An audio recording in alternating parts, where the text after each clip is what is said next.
you, Uncle Augie. Benny, you take care of Rosie. Answer to me, huh? Thank you, Mr. Augie. Benny, you're a man now. Call me like everybody else. Little Augie, huh? Yes, sir, Mr. Augie. I mean, little Augie. There's a grand in there in 5s and 10s. I don't want you to get spoiled. Oh. Benny, you take care of her, huh? Or else? Uncle Augie, I'm going to name my first one after you. Good luck, kid.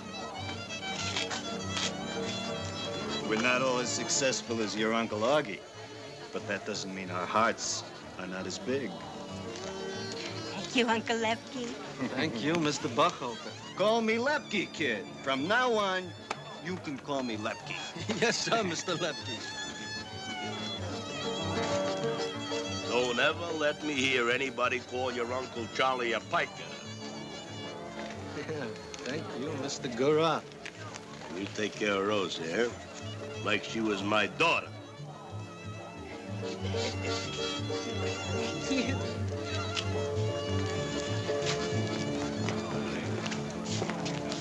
Thank you, Mr. Raditsky. Benny, congratulations. Thank you. Good health. You keep your nose clean, huh? Or I'll have to put you where you forget you're a husband.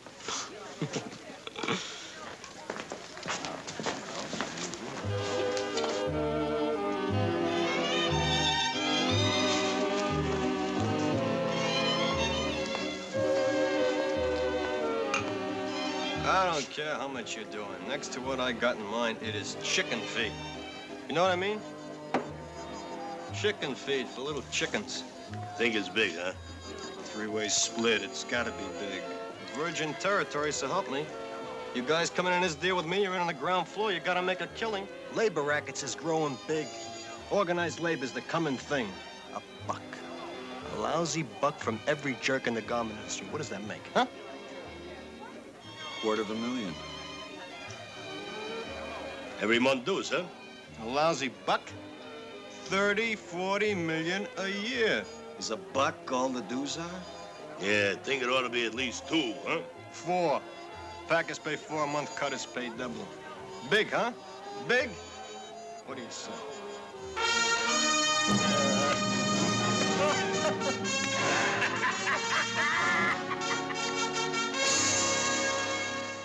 They left their prints and their marks on the Times. Those businessmen who made a contract with brass knuckles, stink bombs, and finally, submachine guns. Jacob Organ, alias Little Augie. Jack Kid Dropper cut his mark on Little Augie's face, but as ugly as it was nothing next to the mark the devil himself must have put on Little Augie's soul. Louis Lepke Buchholder. He wound up in the electric chair after carving his name in history as Mr. Murder Incorporated. Charles Gura, partner of Lepke and Murder Incorporated. Second fiddle to nobody in the band of sour music of the 20s. Oh, this picture is not out of the police files. I took it out of my own photo album. The kid on the right there is Lepke. Kid on the left, Little Augie. And the kid in the middle is yours truly, Bonnie Ruditsky.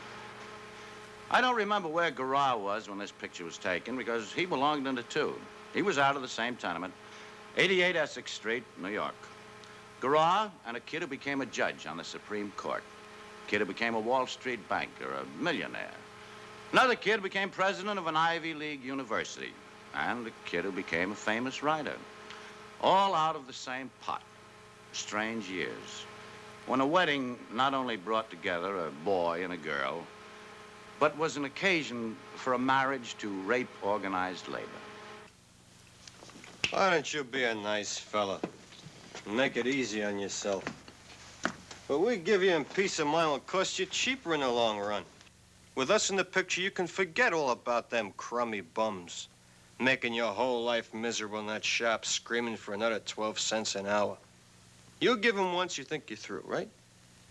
And in 6 months, you gotta give again. Right? Right. What do you say? It was only days later when anyone on 7th Avenue could tell you what came out of the handshake. It was titled Labor Benevolent Protection Fund Incorporated. The bylaws were very liberal. so they could do business in all directions. All directions meaning they could take a contract to make a strike and break an employer, or make a contract and break a strike for an employer. Hey, make it out for 50. You see, it's 5 a month, 50 a year. So 50 be thrifty, huh?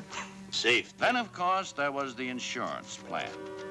That meant that you gave the money to insure yourself against labor difficulties. This was built on the old Chinese system, that you paid the doctor to keep you well, and not when you were sick. Break a strike, make a strike, or the Chinese system. It was a very lucrative racket for the Labor Benevolent Protection Fund, Incorporated. Glad to have you with us.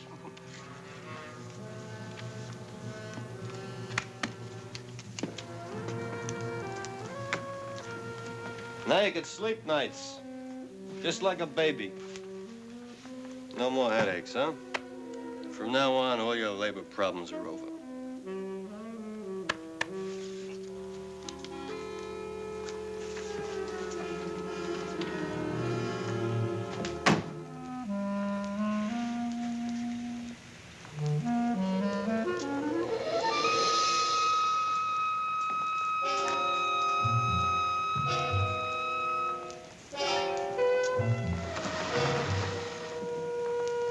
I told you, relax. We'll take care of them crummy strikers for you. You got nothing to worry about. Bloodsuckers! So let them wear out their shoe leather. Who cares?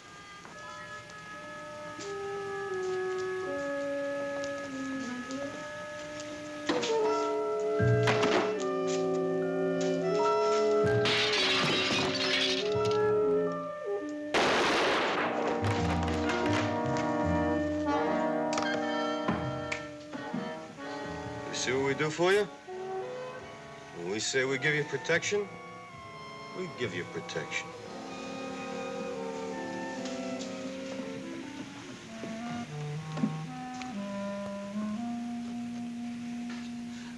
Someday they'll give the electric chair to the capitalists who hire hoodlums to spill our blood. Mr. Landman, don't change the subject, please. Electric chair is too good. Yeah, are you positive now you can identify the man who shot you? Someday there'll be a revolution. Certainly I can identify him. I told you he had a scar. He had a scar. Yeah, I know, but the window where he shot from, that's a good 30 feet away. 30 feet, 30 miles. I see he has a J scar on his cheek. Will you testify to that on the Bible? James is just as guilty as he is. They should be made to suffer together. Mr. Landman, will you stand up in court and identify the man who shot you as Augie Organ? If we have to fight, then we have to fight. I'm not afraid. I'll stand up in court.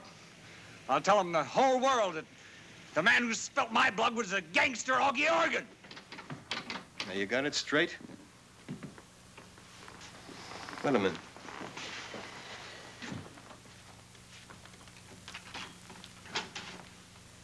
Hello, Bonnie. What took you so long?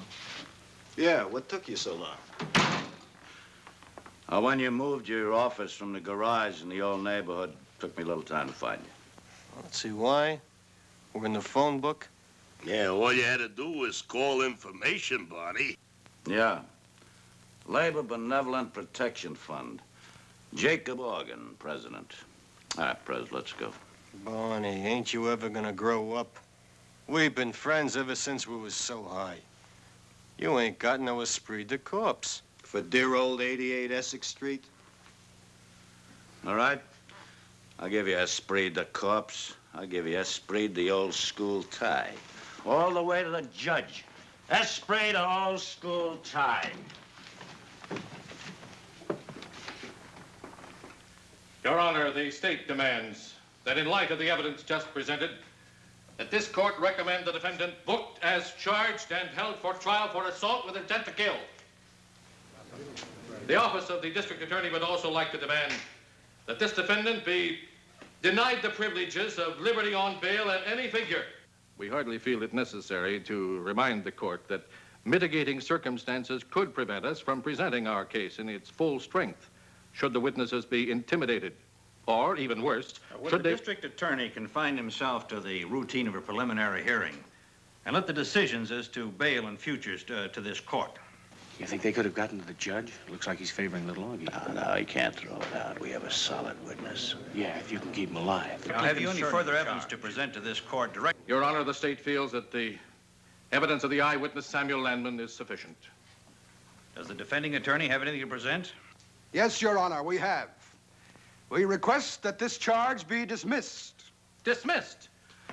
Your Honor, how can such a ridiculous charge come before this... Have the floor, Mr. District Attorney. I shall repeat.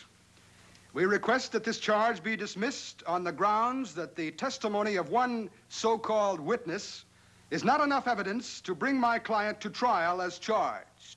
On what facts do you base this request? Mr. Samuel Landman here is sworn that Mr. Organ is the man who shot him.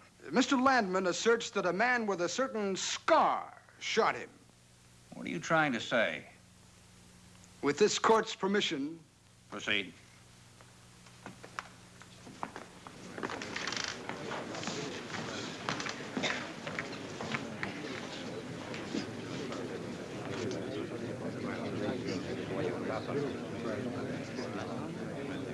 Order. Order in the court.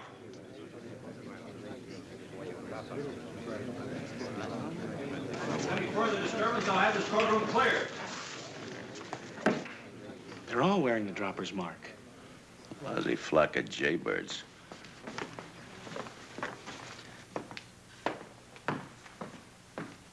Mr. Samuel Landman, under oath, I demand that you identify the scar that shot you. Dirty, cheap trick. They can't get away with it. Quiet, Raditsky. You'll confuse the witness. Okay. Remove yourself from this courtroom, Mr. Ruditsky, and consider yourself lucky that you're not made to pay for this undignified display. Your Honor, I demand that Raditsky be arrested for attempted assault. You shut up. How do you mean to tell me that you can't tell whether it was one of these 5 men or little Augie here that shot you? Case dismissed.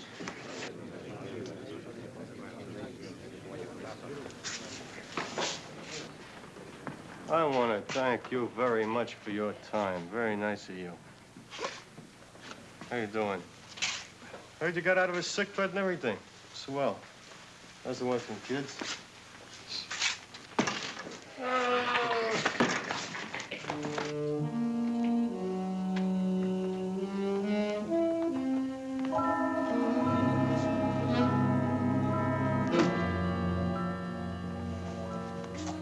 We didn't get a chance to keep us in court today, Henry, so I got to wondering. Look, Mr. Organ, you didn't have to worry about me. I'm like the 3 little monkeys. See no, hear no, and speak no evil. You know what I mean. Hey, why don't you open a window or something in there, huh? How can you stand there in this sweatshop without no air? I'll open. I'll open. You know, if I had to be cooped up, I think I'd go nuts. I'm not the kind of a guy that can take stir easy, you know? I don't blame you. I know what you mean. Well, it's good you don't blame me, because I can't afford to take chances, you know? No, please. Please don't. No.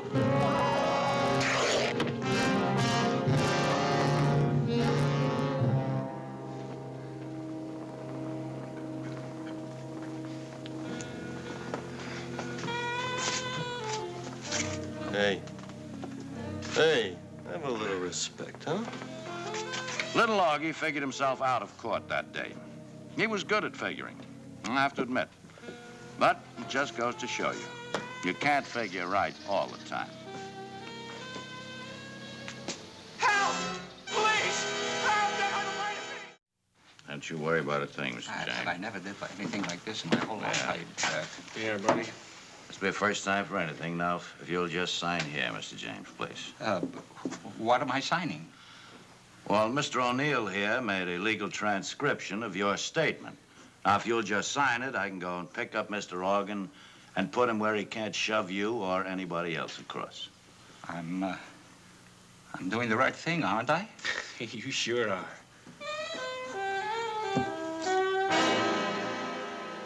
Look, AJ, it ain't as if I committed a murder. All I did was to shove him a little. The way the fuss everybody's kicking up, you think I pushed him off. You don't figure you have a problem?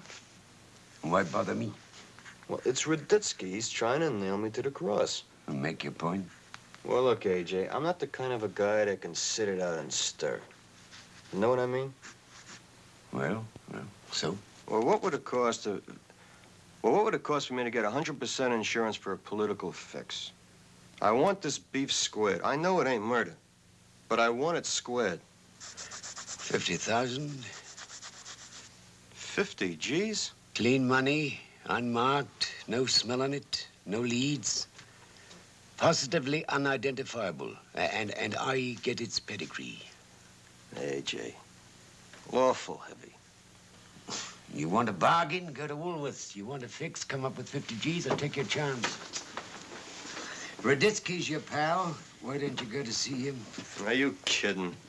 Raditsky's a Boy Scout. If he caught his mother spitting in the subway, he'd book her. Look, Augie, I am a businessman. Overhead, fixed cost of a contract like you need, 50,000 is a bargain already. I couldn't shave it if you was my own brother. Yeah. I get the picture. All right. I'll have the 50 G's for you in the morning. Good. And you get peace of mind. Thanks. Aspirin would do it cheaper. In future, come out with aspirin instead of a gun. Oh, Augie, you've forgotten something. What do you want me to do? Leave my head here for security? You have a quaint sense of humor. I'd like the means and source of the 50,000. That was a condition of my taking this contract. Okay. Well, there's a strike brewing in the Painters Association. They have offered me 50,000 to squash it. And how do you plan to deliver this service? The Painters Union is my account. I'll talk to Jake. He'll do it for me. And what do you do for him? Benevolent fund. Paid for in advance. And how do you explain this to your partners? What do I have to explain? They won't care that you take the whole fee for the contract? This contract, I handle 100% myself. Lepke and Garrar ain't gonna like this. I don't care if they don't like it. I dissolve the partnership. What do you care, huh? Nothing. Just curious, that's all. Now, look, I made this racket. It was my idea. There's only out of goodness of my heart I give them a piece of the action. I've put them in, I put them out. It is only out of the bigness of my heart every time, every single time that I inherit trouble. But never again, AJ. You hear me? Never again. Augie, don't get excited. It's bad for the heart. Now, listen, don't you worry about my heart. I'll have the 50 G's for you in the morning. You just fix that beef.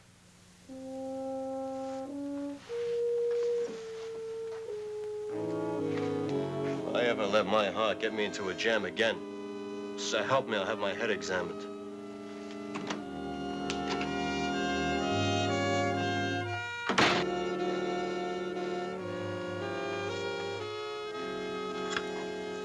Operator, I want Plaza 3, 6098.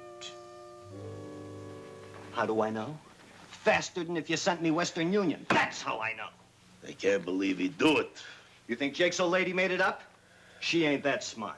Your old lady ain't that smart either. I guess we gotta believe it. For a lousy 50 G's! You think he'd have more respect for all we've been to each other? It's a lousy business. You think the cloak and suit has such problems? To them, a partner's a partner. How can he just throw away everything we've been to each other? After all we've been through. All we've done. I bet we pushed a dozen guys across together. And it didn't make any difference whether he pulled the trigger or you or me. We always shared the contract like we were one. Maybe he's sick. And how else can you figure it? He must be sick. I can't believe it. Calling my old lady a liar? Stop worrying about your old lady. We're on that complaint James signed, too. Sick? Little Augie maybe is having a nervous breakdown. How else can you figure? I think the least we could do is have a little talk. After all, we got mutual problems. Mutual problems. Maybe we should show him that we have more respect for our relationship and all we've been through. Yeah. Yeah. If he wants to be a louse, that's his business. We still gotta do the right thing, huh? Call him. Where? How do I know?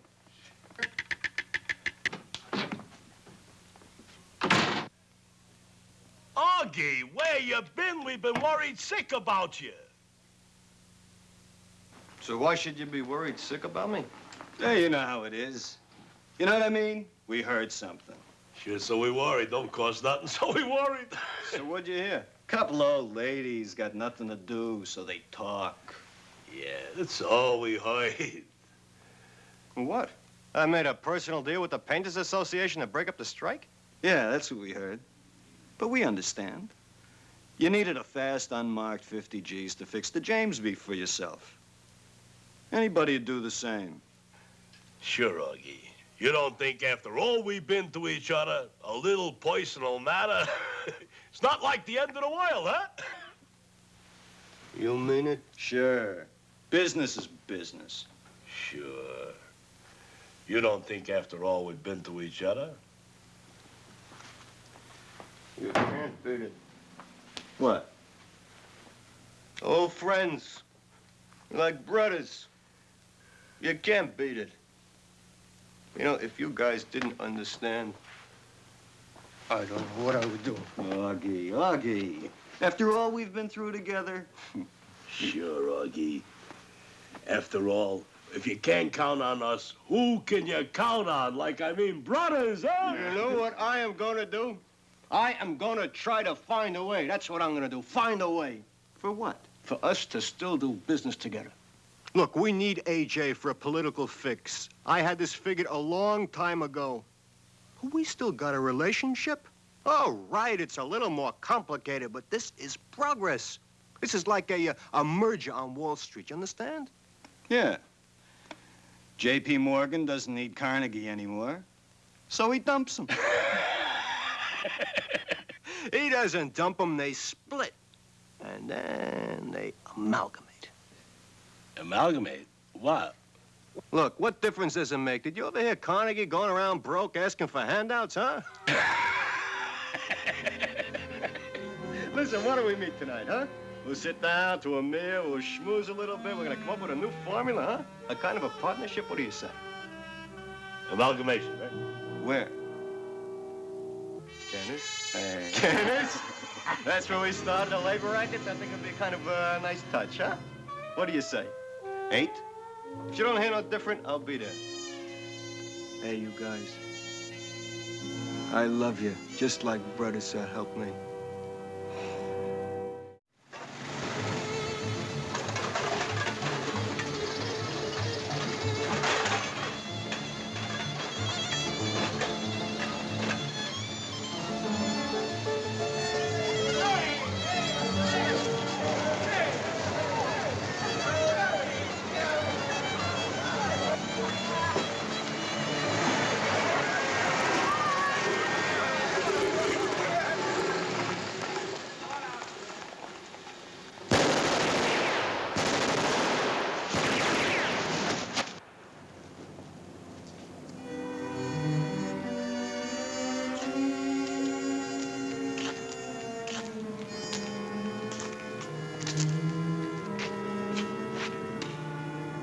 I loved him like a brother.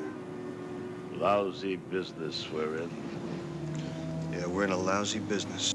Jacob Organ, alias Little Augie. Born February 9, 1895. Died October 15, 1927.